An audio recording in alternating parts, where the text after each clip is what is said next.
அன்பர்களே, ஆண்டவராகிய இயேசு கிறிஸ்துவின் நாமத்தில் உங்களுக்கு மனம் நிறைந்த வாழ்த்துக்களை தெரிவித்துக் கொண்டு சத்திய வசனம் திருமறை பாட நிகழ்ச்சிக்கு உங்களை அன்போடு அழைக்கிறோம்.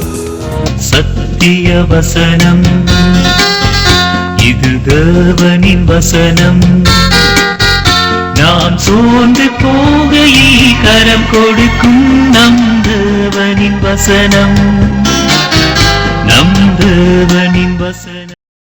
நம்முடைய மீறுதல்களின் நிமித்தம் அவர் காயப்பட்டு, நம்முடைய அக்கிரமங்களின் நிமித்தம் அவர் நொறுக்கப்பட்டார். ஆண்டவராகிய இயேசு கிறிஸ்துவின் இனிய நாமத்தில் சத்தியவசன நேயர்களுக்கும் பங்காளர்களுக்கும் மற்றும் நண்பர்களுக்கும் எங்களுடைய அன்பின் வாழ்த்துக்களை கூறுகிறோம். இந்த நாட்கள் ஆண்டவராகிய இயேசு கிறிஸ்துவினுடைய பாடுகளை தியானிக்கும் நாட்கள். ஆண்டவராகிய இயேசு கிறிஸ்து சிலுவையிலே மரித்தார். அவர் நமக்காக பாடுபட்டு சிலுவையில் அறையுண்டு அவர் மரித்து அடக்கம் பண்ணப்பட்டு 3ஆம் நாளிலே உயிரோடு எழுந்தார் என்று வேதம் சொல்லுகிறது. இன்றைக்கு இவ்வளவாய் அன்பு கூர்ந்தார் என்ற தலைப்பிலே உங்களோடு இந்த செய்தியை பகிர்ந்து கொள்ள விரும்புகிறேன். இன்றைக்கான தியான வசனம், நம்முடைய மீறுதல்கள் நிமித்தம் அவர் காயப்பட்டு, நம்முடைய அக்கிரமங்கள் நிமித்தம் அவர் நொறுக்கப்பட்டார், நமக்கு சமாதானத்தை உண்டு பண்ணும் ஆக்கினை அவர் மேல் வந்தது, அவருடைய தழும்புகளினால் குணமாகிறோம். ஏசாயா 53வது அதிகாரத்தின் 5வது வசனம் இப்படி கூறுகிறது. நமக்கு சமாதானத்தை உண்டு பண்ணும் ஆக்கினை. மனிதன் பாவம் செய்து தன்னுடைய சமாதானத்தை இழந்தவனாகவே வாழ்ந்து கொண்டிருந்தான். அவனுக்கு உள்ளூர சமாதானம் இல்லை. வெளிப்படையாக தன்னுடைய வேலைகளை பார்த்து கொண்டிருப்பான், தன்னுடைய காரியங்களை எல்லாம் பார்ப்பான். ஆனால் உள்ளத்தின் ஆழத்திலே அவன் செய்த பாவங்களுக்கான பரிகாரம் இல்லாதபடினாலே, உள்ளத்தின் ஆழத்திலே பாவத்தின் பாரம் சுமக்க முடியாத அந்த பாரம் அவன் சுமந்து கொண்டிருந்தபடியினால் அவனுடைய ஆத்மா முழுவதுமாக பாதிக்கப்பட்டு அவனுடைய வாழ்க்கை போய்கொண்டிருந்தது. ஆனால் அவனுக்கும் கடவுளுக்கும் உள்ள தொடர்பும் இல்லை, அவன் செய்துவிட்ட பாவங்களுக்கான பரிகாரமும் இல்லை என்கிற நிலையே இருந்தது.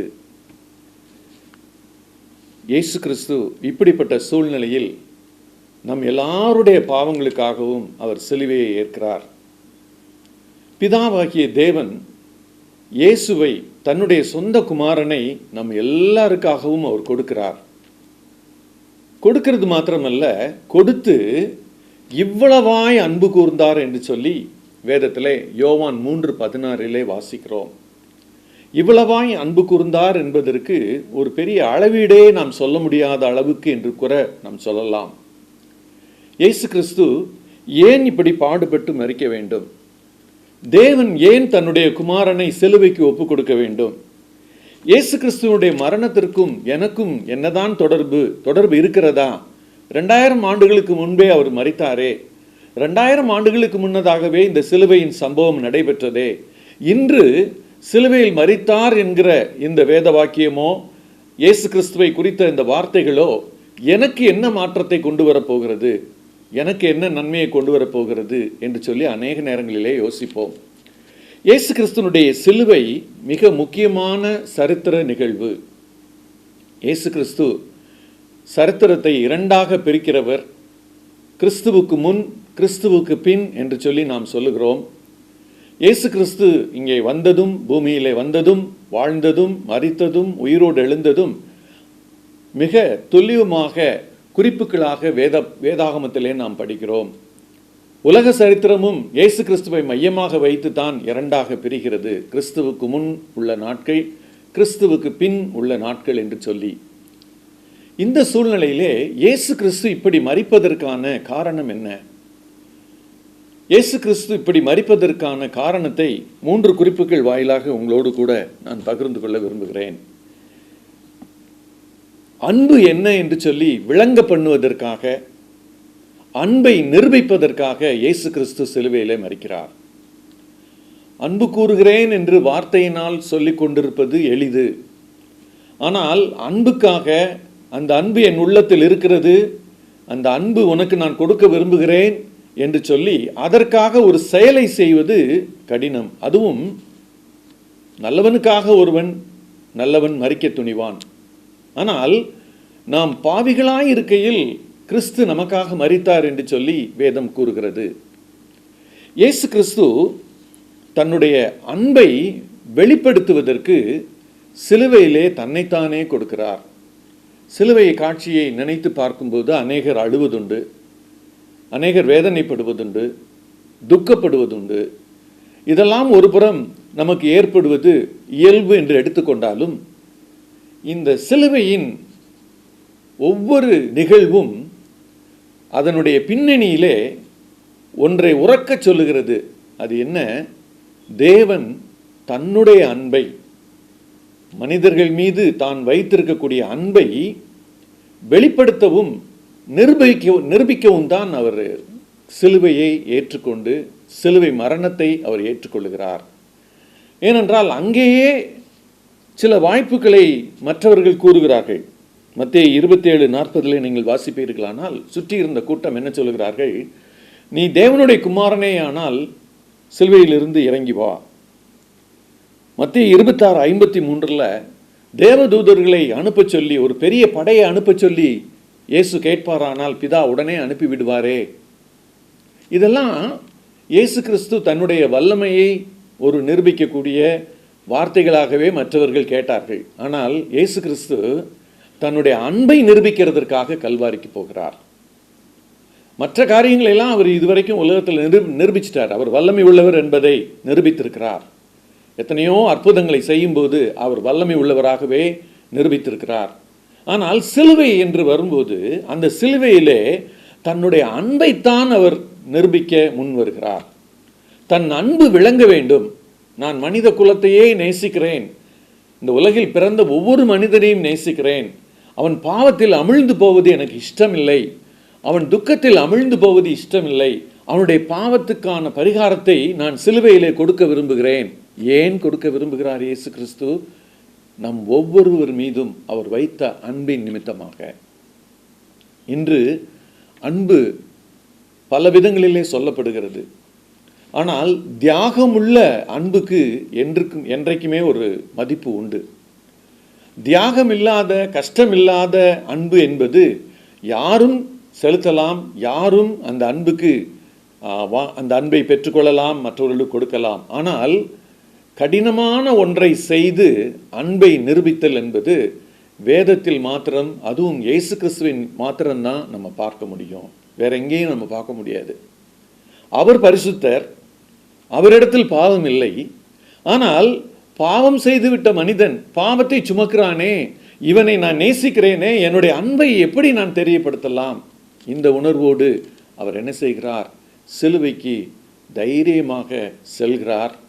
எல்லா அடிகளையும், எல்லா வேதனைகளையும், எல்லா அவமானங்களையும் இயேசு கிறிஸ்து சகித்தவராக சிலுவையிலே ஏன் தொங்கினார் என்றால், அவர் தன்னுடைய உள்ளத்தில் வைத்திருக்கக்கூடிய அன்பை வெளிப்படுத்த விரும்பினார், விளங்க பண்ண விரும்பினார், நிரூபிக்க விரும்பினார். இரண்டாவது ஒரு குறிப்பாக, பாவத்தால் வந்த பாதிப்பை நீக்குவதற்காகத்தான் இயேசு கிறிஸ்து மரித்தார். முதலிலே நான் சொன்னேன், தன்னுடைய அன்பை வெளிப்படுத்தவும் நிரூபிக்கவும் அவர் சிலுவையிலே மரித்தார். சிலுவையிலே மரித்து விட்டபடினால இயேசு கிறிஸ்துவனுடைய அன்பு நிரூபணமாகி இருக்கிறது. இயேசு கிறிஸ்து நேசிக்கிறேன் நேசிக்கிறேன் என்று சொல்லிவிட்டு போகவில்லை. மனிதனை நேசித்தபடினாலே மனிதனுக்கான தண்டனையை அவர் ஏற்றுக்கொண்டு, மனிதன் சுமக்க வேண்டிய எல்லா அவமானங்களையும் நிந்தைகளையும் அவர் சிலுவையிலே சுமந்து நம்மை விடுவிக்கிறார். இரண்டாவது குறிப்பு இப்படி சொல்கிறது. 1 யோவான் 3வது அதிகாரத்துக்கு நீங்கள் உங்களுடைய கவனத்தை திருப்புவீர்களானால், பாவத்தால் பாதிப்பு வந்தது என்று சொல்லுகிறோம். பாவம் எப்படி உலகத்தில் வந்தது? பாவம் என்றால் என்ன? அந்த வார்த்தைகளை பயன்படுத்துகிறோம். வேதத்தில் அநேக இடங்களிலே பயன்படுத்தப்பட்டு இருக்கிறது. சில நேரங்களில் இந்த வார்த்தையை கேட்டவுடனே கோபப்படுபவர்களோ அல்லது இதை ஏன் சொல்லுகிறார்கள் என்று சொல்லக்கூடியவர்களோ கூட இருக்கலாம். ஆனால் பாவத்தின் விளைவாகத்தான் இயேசு கிறிஸ்து மனிதனை மீட்பதற்காக இந்த உலகத்திற்கு வர வேண்டியதாயிற்று. அந்த பாவத்திற்கான தண்டனையை அவர் சுமந்தால்தான் அந்த பாவத்திற்கு பரிகாரம் செய்யப்படும். பாவம் என்று சொன்னால் அது மனிதனை பாதிக்கிறது, இது ஒரு பக்கம். பாவம் என்று சொன்னால் அவனுக்கு தண்டனையை அது ஆயத்தப்படுத்துகிறது. எந்த பாவம் செய்த மனிதனும் தண்டனைக்கு தப்பிக்க முடியாது. ஆனால் இயேசு கிறிஸ்து மனிதனை நேசித்தபடினாலே மனிதன் பெற வேண்டிய தண்டனையை எனக்கு கொடுத்து விடுங்கள், அல்லது அந்த தண்டனையை நான் அனுபவிக்கிறேன், மனிதனை விடுவிக்கிறேன். இந்த கான்செப்டை தான் இயேசு கிறிஸ்து சிலுவையிலே பாவத்தை சுமந்து மரிக்கிற ஒரு செயலிலே நாம் பார்க்கிறோம். அவர் பாவத்தை சுமந்து மரித்தபடியினால நிச்சயமாக நம்ம சொல்ல முடியும், பாவத்திற்கான பரிகாரத்தை அவர் அங்கே செய்து முடிக்கிறார். தேவன் நீதி உள்ளவர். மனிதன் பாவம் செய்யும் போது அவர் மேலிருந்து அந்த பாவத்தை பார்த்துட்டு அப்படியே மன்னிச்சுட்டு போயிடலாம். ஆனால் தேவ ஒழுங்கு, தேவ நீதி என்ன சொல்லுகிறது? பாவம் செய்த மனிதன் சாக வேண்டும். பாவத்திற்கான தண்டனை மரணம். ஒருவேளை நீங்கள் என்னோட கூட சேர்ந்து ரோமர் 6வது அதிகாரம் 23வது வசனத்தை வாசித்து பார்ப்பீர்கள் என்று சொன்னால், பாவத்தின் சம்பளம் மரணம். பாவம் செய்கிற மனிதனுக்கு ஒரு சம்பளம் நிர்ணயிக்கப்பட்டிருக்கிறது. அந்த சம்பளம் என்னன்னா மரணம். ஆனால் இயேசு கிறிஸ்து பாவம் செய்துவிட்ட மனிதனுக்கு சம்பளமாக போக வேண்டிய மரணத்தை தான் ஏற்றுக்கொள்கிறார். அந்த சம்பளமாகிய மரணத்தை தான் அனுபவிக்கிறார். அந்த மரணம் தனக்கு நேர்ந்தாலும் பரவாயில்லை, இதை விசுவாசிக்கிற மனிதன் விடுவிக்கப்படுவானே, எனக்காக அவர் மரணத்தை ஏற்றுக்கொண்டார் என்கிற இந்த செயலை விசுவாசிக்கும் போது மனிதன் முழுவதுமாக பாவத்திலிருந்து விடுபட முடியுமே. இந்த உணர்வோடு அவர் என்ன செய்கிறார்? சிலுவையிலே எல்லாருடைய பாவத்தையும் அவர் சுமக்கிறார். வேதம் சொல்லுகிறது, ரோமர் 8வது அதிகாரம் 3வது வசனத்துல, தம் குமாரனை பாவ மாம்சத்தின் சாயலாகவும் பாவத்தை போக்கும் பலியாகவும் அனுப்பினார். பாவ சாயலாக, மனிதனுடைய உண்மையான சாயல் கடவுளுடைய சாயல். ஆனால் பாவம் செய்த போது அவன் அந்த சாயலை இழந்து போய்விடுகிறான்.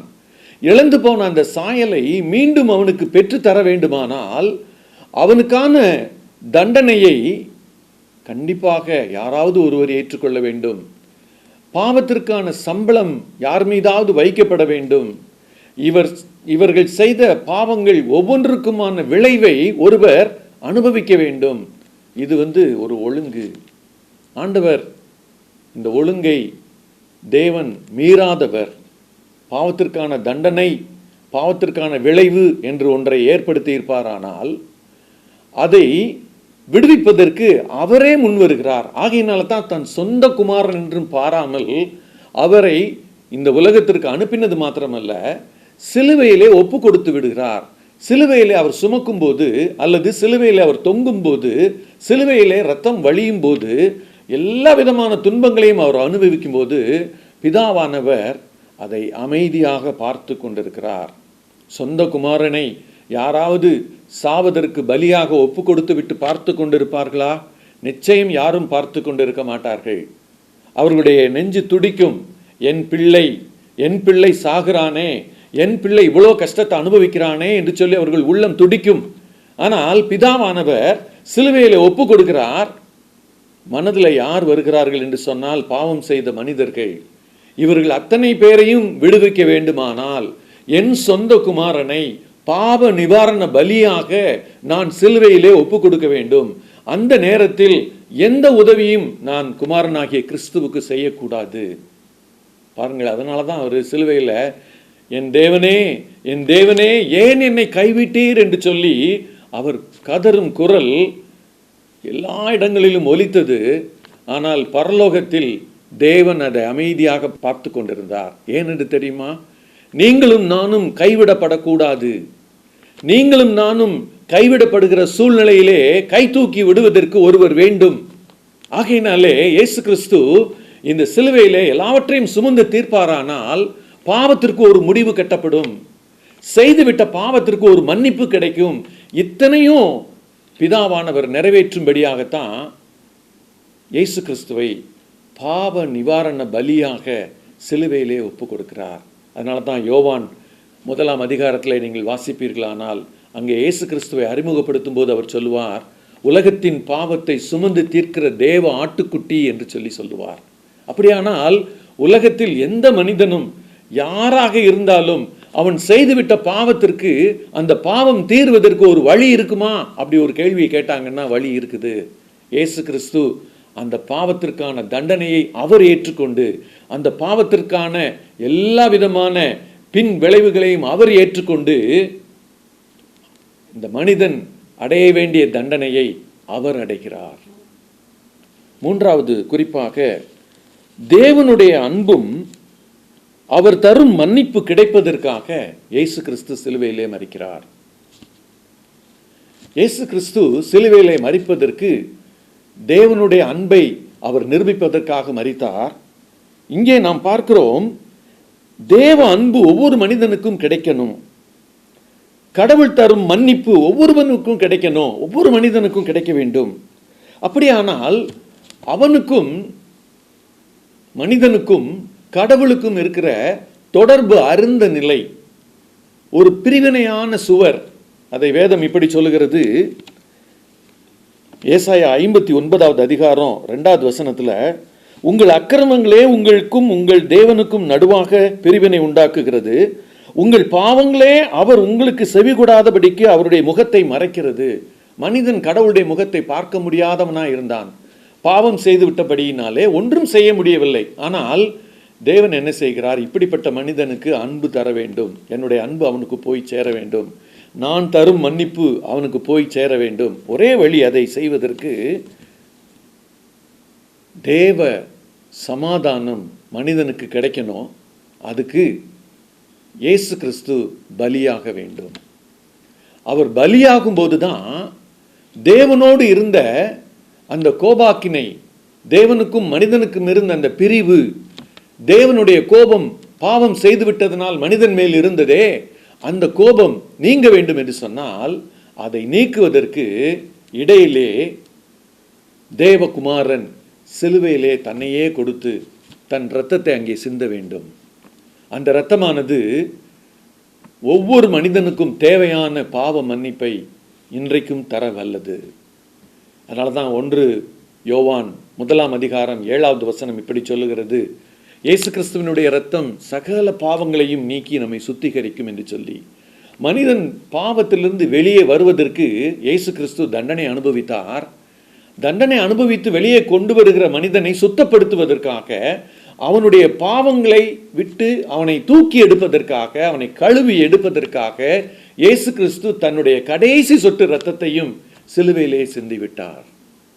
அந்த இரத்தத்தினாலே எனக்கு மன்னிப்பு உண்டு என்று சொல்லி நான் விசுவாசிக்கும் போது, இயேசு கிறிஸ்து சிலுவையிலே தொங்கினதை விசுவாசித்து நான் அந்த மன்னிப்பை பெற முன் வரும்போது, தேவனுடைய அன்பு எனக்கு வேண்டும், சிலுவைக்கு நான் வருகிறேன், சிலுவை அண்டை வருகிறேன், இயேசுவே எனக்கு உம்முடைய அன்பை தாரும், உம்முடைய மன்னிப்பை தாரும், உம்முடைய கிருபையை தாரும், நானும் பாவம் நீக்கப்பட்டவனாக, நானும் பரிசுத்தவானாக நான் மாற வேண்டும் என்று சொல்லி நாம் ஒருவேளை விரும்புவோமானால், நாம் கண்களை மூடி சிலுவை அண்டையிலே இயேசு சிலுவையிலே தொங்கிக் கொண்டிருக்கிறார், நாம் இங்கே இருக்கிறோம், கண்களை மூடி நாம் என்ன ஜெபிக்கலாம் என்று தெரியுமா? ஆண்டவரே, எனக்காக நீர் மரித்தீர், எனக்காகவே நீர் சிலுவையை ஏற்றுக்கொண்டீர், என் பாவங்களுக்காகவே நீர் தண்டனையை அனுபவித்தீர், என்னுடைய பாவங்கள் என்னுடைய அக்கிரமங்கள் நான் சுமக்க வேண்டியது, ஆனால் சிலுவையிலே நீர் சுமந்தீர், என்னுடைய பாவத்திற்கும் அக்கிரமத்திற்கும் நான் தண்டனை அனுபவிக்க வேண்டும், ஆனால் நீர் தண்டனை அனுபவித்தீர். ஏன் அனுபவித்தீர்? இன்று நான் விசுவாசிக்கிறேன். ஏன் அனுபவித்தீர் என்று சொல்லி யோசித்து பார்த்து, எனக்காகத்தான் அனுபவித்தீர், எனக்கு அந்த அன்பு கிடைப்பதற்காக, எனக்கு அந்த மன்னிப்பு கிடைப்பதற்காக, என்னுடைய பாவங்கள் கழுவப்படுவதற்காக நீர் சிலுவையிலே மரித்ததை நான் இன்று விசுவாசிக்கிறேன் என்று சொல்லி இதை கேட்டுக்கொண்டிருக்கிற யார் சொன்னாலும் சரி, அவர்களுக்கு இந்த நிமிடத்திலே இயேசு கிறிஸ்து தன்னுடைய மன்னிப்பை தருகிறார். இயேசு கிறிஸ்து தன்னுடைய அன்பை அவர்களுக்கு தருகிறார். அவர்களுக்கு ஒரு புதிய வாழ்க்கையை ஆரம்பிக்கிறார். அவர்களோடு கூட இருக்கும் ஒரு பெரிய பாக்கியத்தை தருகிறார்.